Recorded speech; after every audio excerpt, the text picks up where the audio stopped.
Okay, so imagine you get the keys to something incredibly powerful. Yeah. Maybe not a car this time, but something more like a big generative AI All system. right, something with huge potential. Exactly. The potential is immense, transformative, isn't it? It's changing how we work, how we create, maybe even how we think. Absolutely. But, with that power comes, well, significant responsibility and, crucially, unique risks. hmm You wouldn't just fire up a powerful engine without knowing how to control it, right? Precisely. You need a manual, a safety guide. And AI risks, well, they're not always like the glitches we're used to. No, they're different. The sources we looked at really highlight that. They're often dynamic, complex, and deeply tied into human and societal stuff. Yeah, that socio-technical angle. Yeah. So if we're putting on our, let's say, instructor hats today, helping you navigate this landscape, Okay. the crucial first step is understanding the guides that are actually out there. Mhm. That's really our mission for this deep dive. To unpack two major resources designed to help organizations manage AI risks responsibly. And those are. We're talking about the international standard, ISO/IS 42001, and the framework from the U.S. National Institute of Standards and Technology, that's the NIST AI Risk Management Framework, or AIRMF. Got it. So one international standard, one U.S. framework. And these aren't just like vague ideas. They're concrete documents, tools built by experts. Exactly. Developed by ISO/IS on one side, NIST on the other. So we're going to compare them, contrast them, see how they actually work. And maybe most importantly, discuss why understanding them is valuable for you listening in, whether you're, building AI, buying AI systems, or just using them day to day. Yeah, we want to cut through the jargon and give you the key takeaways. Yeah. Okay, let's dive in. So sticking with that instructor role for a moment, let's set the scene. Why is managing AI risk so unique? Why the need for specific frameworks? Well, like we touched on, AI systems aren't static. Our sources point this out clearly. Mhm. They learn, they adapt, often based on data that's constantly changing. Right. So their behavior and the risks they might pose can be, well, unpredictable sometimes. That's a world away from traditional software, isn't it? Where things are generally more fixed. Plus, the complexity. Some AI models are just black boxes almost. Uh-huh. It makes it incredibly hard to figure out why a system did what it did, or even spot that something's going wrong until, it's already had an impact. And you mentioned that term NIST uses, socio-technical system. Yes, that's key. It means you can't just analyze the technology itself in a vacuum. Okay. The risks really emerge from how the tech interacts with people, with the environment it's used in, with society as a whole. So a harmful outcome might not just be a technical bug. Exactly. It could be, say, biased training data leading to unfair results when the AI is used in the real world. That interaction is the risk source. That socio-technical aspect, it sounds like it adds a whole lot of complexity for risk managers. What specific challenges does NIST call out because of this? Well, the framework mentions things like difficulty in actually measuring risk consistently, especially if you're using third-party AI components. You might not have much transparency there. Right, you don't know what's inside. Or anticipating those truly emergent risks, things nobody predicted. Defining how much risk is acceptable, the risk tolerance.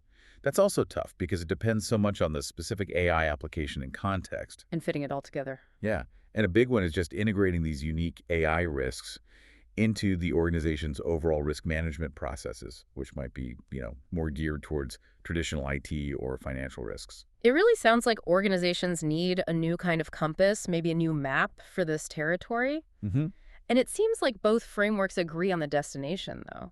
This idea of trustworthiness. Exactly. That's the common goal. Enhancing the trustworthiness of AI systems.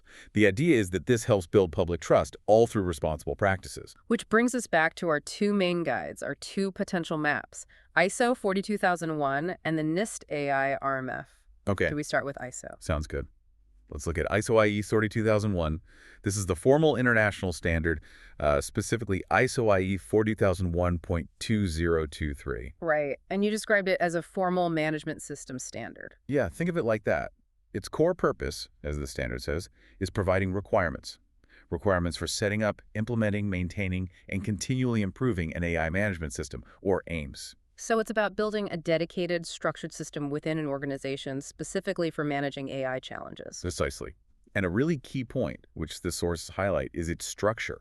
It follows that common pattern used by other big ISO management standards. Like ISO 27001 for information security or 9001 for quality. Exactly, that high-level structure.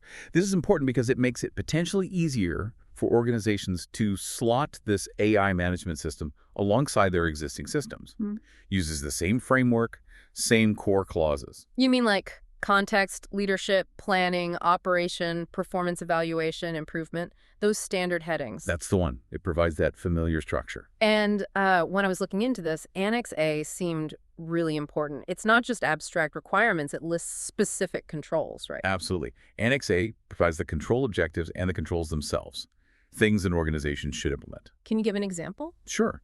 There are controls around, say, managing AI-specific documentation, making sure you clearly state the intended use, the performance metrics, Right. or controls for data management, handling training data, validation data, test data properly to ensure it's suitable and doesn't introduce unwanted bias, for example. And the idea is that implementing these controls, conforming to the standard, provides evidence that you're being responsible and accountable. Right. It's geared towards establishing a formal system, something potentially certifiable. Okay.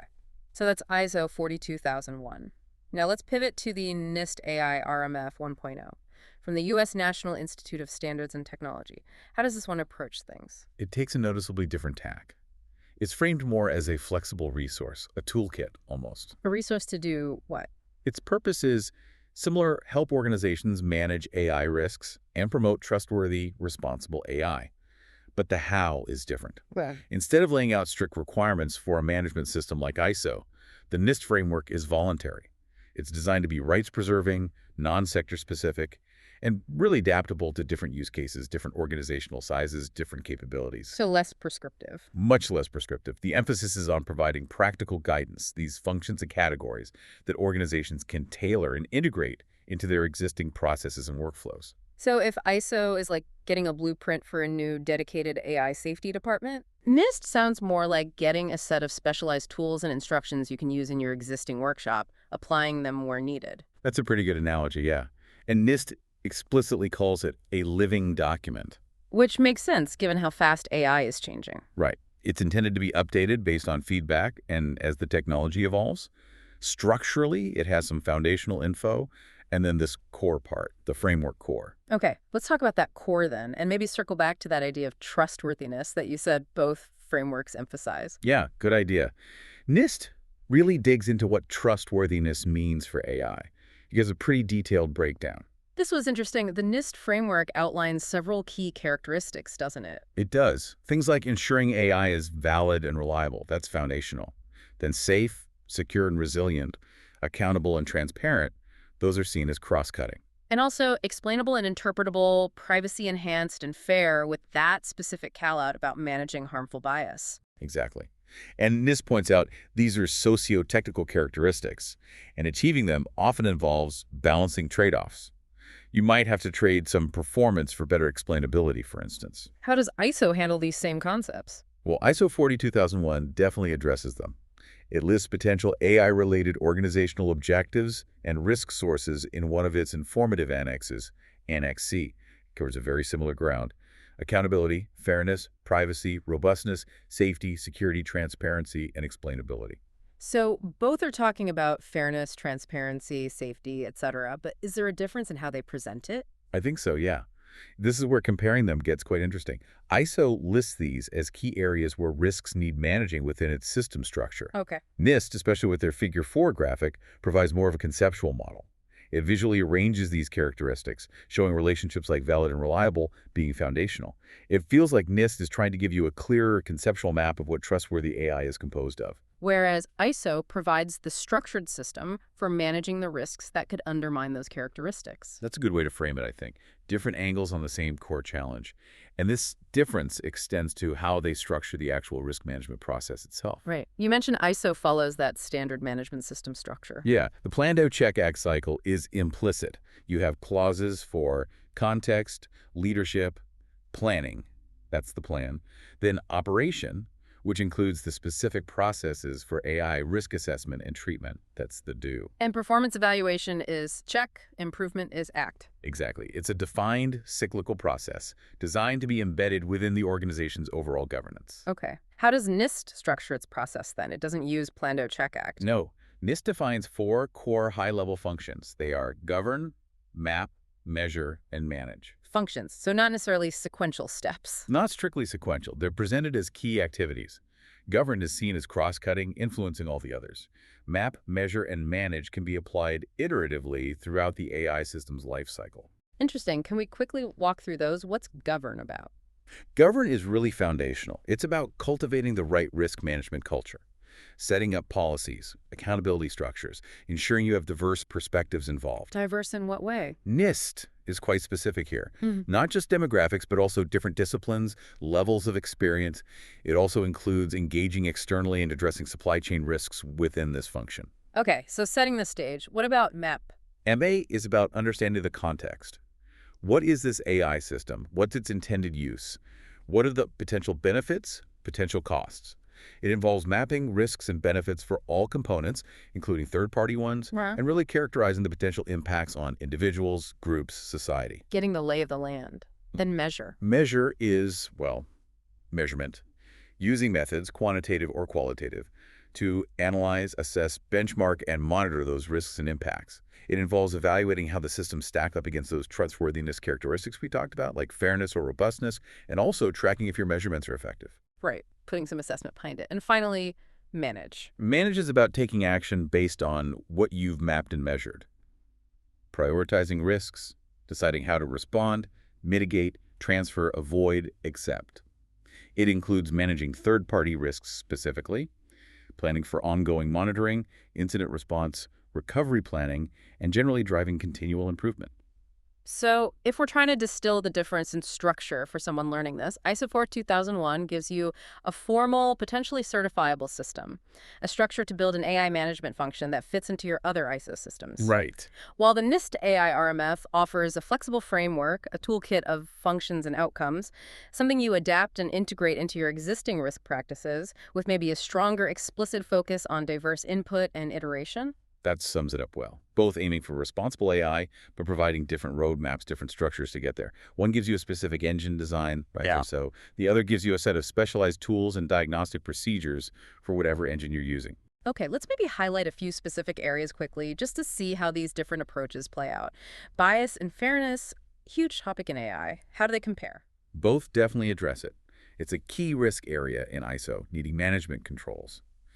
NIST, though, perhaps goes into a bit more detail in its supporting materials. How so? Well, the NIST source identifies three broad categories of AI bias: systemic, computational statistical, and human cognitive bias. And it explicitly notes that many existing risk frameworks might not fully capture the complexities of AI bias. So more definition and context from NIST, while ISO integrates it as a risk to be managed within its system. Generally, yeah. What about third-party risk, using components from elsewhere? Also critical, seems like everyone uses external libraries or models or data. For sure. Both recognize this. ISO has specific controls for third-party relationships in Annex A and covers it in its operational requirements. And NIST. NIST dedicates specific subcategories within its govern and manage functions to considering risks and benefits from third-party software and data. It specifically highlights challenges like providers maybe having different risk metrics or just not being transparent. Makes sense. Another area is stakeholder engagement. Getting input from people affected? Both mention interested parties or relevant actors. Mm. But I'd say NIST puts a particularly strong emphasis here. Stronger how? It really pushes for engaging diverse AI actors, not just the technical teams, designers, developers, deployers, but also, explicitly, affected communities and others. Ah, okay. NIST centers the people and planet dimension in its life cycle graphic, and stresses getting input from diverse internal teams and external parties throughout. It's woven into multiple functions. Govern, map, measure, manage references to this are all over the place. It feels like a core tenet of their approach. That's a notable difference in emphasis, perhaps. Documentation, I assume both require a lot. Oh, yeah. Both stress documentation extensively. It's fundamental for transparency and accountability in both frameworks. So it really boils down to that difference we identified earlier. Yeah. ISO 42001 is the formal standard, potentially leading to certification, offering that defined structure. Mm-hmm. And the NIST AIRMF is the voluntary, outcome-focused framework, offering flexibility, designed to integrate with existing practices. Exactly. Flexibility versus formality, maybe. Integration versus building a dedicated system. Though they aren't mutually exclusive, organizations might use elements of both. Right, so after diving into all this detail, let's bring it back.